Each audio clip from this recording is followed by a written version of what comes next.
Valve Steams Ahead, a case study by Group Table 1, Tuesday class, 1 p.m. till 3 p.m. The case study analysis. The case study analysis involves 6 steps: identifying background facts, providing problems and issues, providing 3 key issues, providing a theory analysis, providing objectives to overcome key issues, and providing a short, medium, and long-term SMART action plan.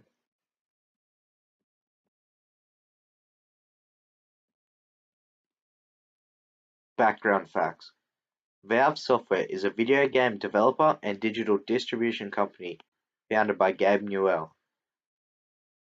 Valve Software has had issues with its choice to use an organic flat approach as its organizational structure, meaning it has no managers and employees do not report to anyone. This issue has occurred since the company was founded in 1996, as it was the CEO's plan to have a flat organizational structure. The issue is consistent within Valve's headquarters located in Bellevue, Washington. Valve wanted to use the organizational structure to give its employees more freedom and flexibility, allowing for them to be more innovative and feel less restricted compared to working within a hierarchical structure. However, this approach can lead to issues such as lack of control and motivation within the business, as there is no incentive to achieve a high position within the company.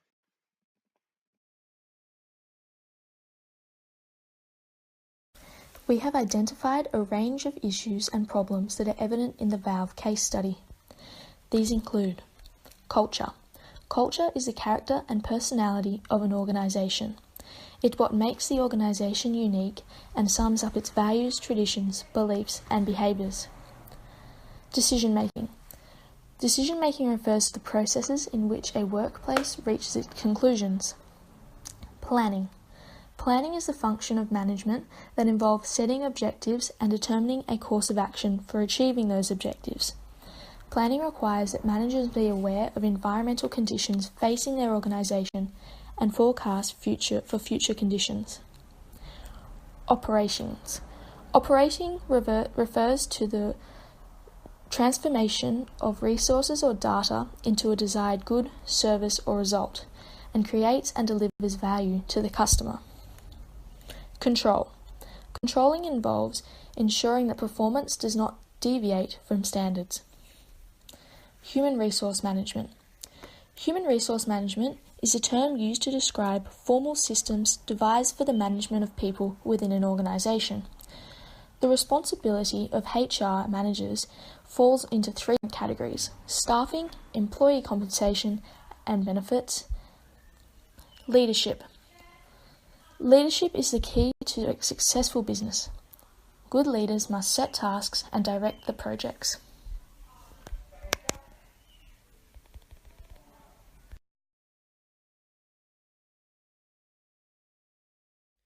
Out of the problems that arise with Valve Corporation, there are 3 key issues that we'll be focusing on: leadership, control, and planning. Leadership. Throughout the teams within Valve, on occasion, a lead within the team may emerge if needed and accepted by other employees within the team. This lead usually keeps track of the decisions made by all team members, and others within the team may use these as a resource to clarify further decisions made by the team. Individuals are free to choose who is doing what within the group within accordance to the other members' wishes, and this provides a somewhat in-house structure to this team. Yet this approach to the business structure may lead to frustration within their teams if decisions on who will be the lead and or to who will do what are not unanimous. This may cause highly talented employees to not work to their desired potential due to them either clashing heads with others or not being able to successfully propel their decisions to the whole group. The issues that arise with having no consistent leadership are widespread and can cause issues within other categories as well. Control. To control the company's employees and to keep them on track within the organisation, Valve uses peer reviews to improve performance. Each employee group ranks its own members on skill level, productivity, group contribution, as well as product contribution. Employees are then ranked against each other and compensated accordingly. The company does not force employees to work long hours in hopes this will allow employees to enjoy work and keep a comfortable work-life balance as to assist in one's job performance. This lazy approach to, and lack of control, can cause severe problems within today's organisations. With no one to report to anybody, who is going to control the team and who is going to control the agreements and disagreements within. As stated previously in leadership, a lead team member is sometimes appointed within, yet with no significant authority to control this decision. Consequences may arise from disagreements as well as clashing heads. Planning. Valve has no employee development plan within their organization. Valve believes that high-performance employees are always looking to self-improve, and to plan ahead within an employee's career is ineffective. Employees at Valve have the ability to freely move between the teams working on different projects as an attempt to ensure employees are not bored or become unmotivated within their workload, and to not feel forced into their job. However, without proper planning, how does this all come together within itself? Failing to plan is planning to fail. Without a proper plan of the business's structure and nobody reporting to anybody, how is Valve able to plan who needs to be where, doing what, and how to organize each job appropriately to fulfill the company's requirements? Without proper planning, the company's organization is at risk due to the sense that employees have the ability to do as they wish. This can easily be seen that it's a possibility this can cause major problems in the future. With a constantly changing business field and a growing workforce, planning is a must.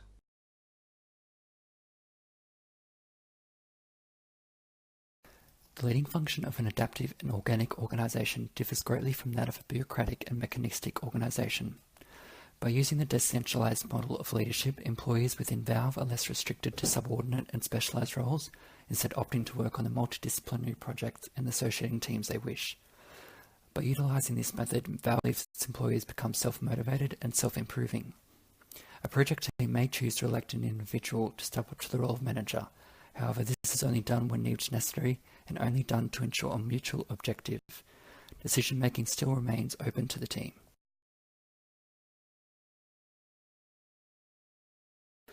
The controlling function of an adaptive and organic organization calls for a much broader and more relaxed set of disciplines. Not only are there fewer rules and procedures for employees to follow, but because a wider span of control is utilized, employees are more flexible in what and how their chosen tasks are performed. Performance on these tasks and overall productivity are measured through the use of peer reviews, and stack ranking is used to determine compensation.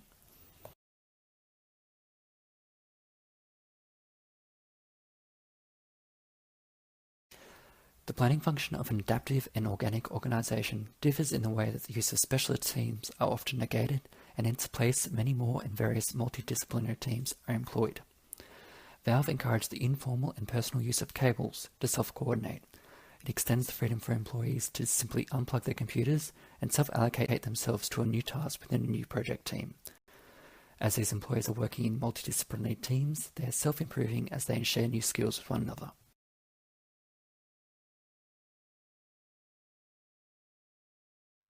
Valve has a flat hierarchy structure, meaning there is no one person in control. It has been a collective effort within the business collaborating their ideas and strategies for the production of the company.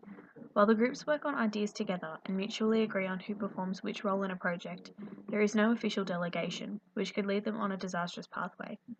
This also means that when certain jobs are given out, each employee could potentially take advantage of others and inflict more responsibility on others to give themselves a lighter workload.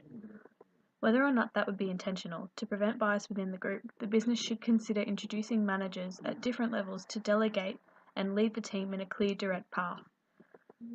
This would create a culture in the workplace that employees have superiors and stop any further issues between levels of workload. It can also increase levels of productivity by eradicating the time wasted on choosing roles for group members.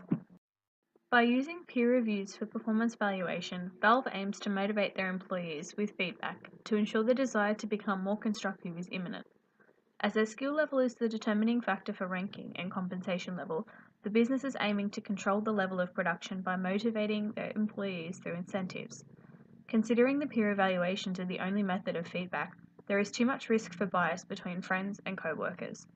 This can be extremely detrimental as employees could be too lenient in constructive criticism, leading the business to failure. To avoid the issues associated with this method of performance evaluation, a more effective and appropriate measure would be to employ an external agency to conduct the review and report rather than keeping it in the company. Valve have not got a set structure for planning. The lack of planning within the business is stopping the potential for maximum productivity internally. With a deficit of planning, the groups are becoming unmotivated and will be off topic in work levels.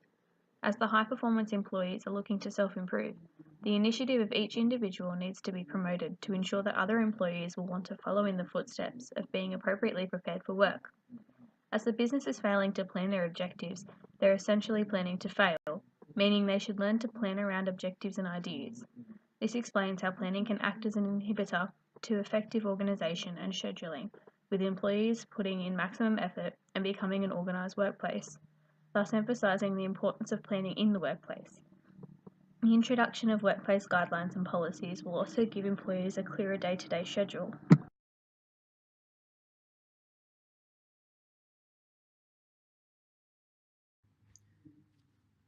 The first issue to approach is in regard to leadership. There are no managers or any type of structured hierarchy in the Valve workplace. Our suggestion for improvement for this issue is to introduce managers at different levels to delegate and lead the team in a clear, direct path. These managers should be promoted from their current role, and this will be in addition to their current workload with appropriate salary adjustment. However, the limitations would include financial pressure, as more roles are needed in the workplace, especially due to the fact that these managers would be on a higher salary. There also might not be many people suitable for the role, and many would not want to suddenly be the boss of their former colleagues. The resources for this implementation includes a hand-picked selection of skilled staff to be promoted. In regard to timing and sequencing, we recommend it be implemented from top to bottom. In the first month, address an executive manager, and then in 3 to 6 months, appoint roles for supervisory leaders that report to the executive manager. As far as responsibility, the CEO would be originally responsible, as there are no other current managerial roles filled. Subsequently, it would be the role of the CEO and the executive manager together to then appoint lower roles. For measurement, in the short term, success can be based upon the attitude of employees with the new change. For the long term, measure the overall productivity level with the changes introduced.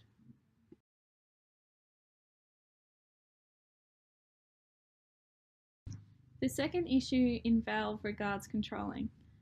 Ultimately, the peer reviews used by Valve are not an effective method of performance evaluation. Our strategy includes utilising an external agency to conduct the formal reviews of employees to avoid bias and allow the reports to be sent directly to the CEO and managers for consideration. However, limitations on this include financial pressures for hiring the external agency, as well as employees potentially feeling uncomfortable with being closely monitored. Resources include external agents, all staff within Valve, and managers and CEOs to review. The timing for implementation should begin as soon as possible, and the scheduling should move from one group of the company to another over the course of 6 months. This should be repeated annually to establish trends. This strategy will be the responsibility of the CEO and appointed managers. Immediate measurement would be through individual employees reviewing their feedback in the reports from the external agency. Long-term measurement would be employees improving on any negative feedback and consequently eradicating the issue for the following report.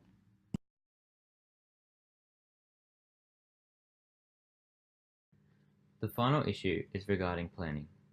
Valve has a lack of effective planning mechanisms to aid employees in completing their work efficiently and to a high standard.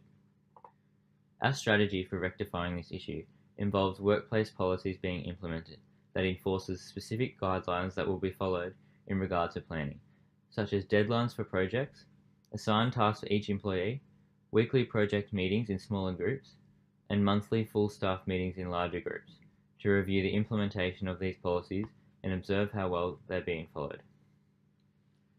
The limitations include cost and time lost in formulating new policies and guidelines and following up on progress. Resources include all staff within Valve and the selected managers chosen to develop and enforce this strategy. The timing for this is immediately and is ongoing. There are weekly and monthly meetings and progress reports. It is the managers and CEO's responsibility to formulate policies and run the meetings, but everyone's responsibility to participate in this strategy. In regard to measurement, it would be wise to compare previous results of productivity levels against present results and adjust policies accordingly.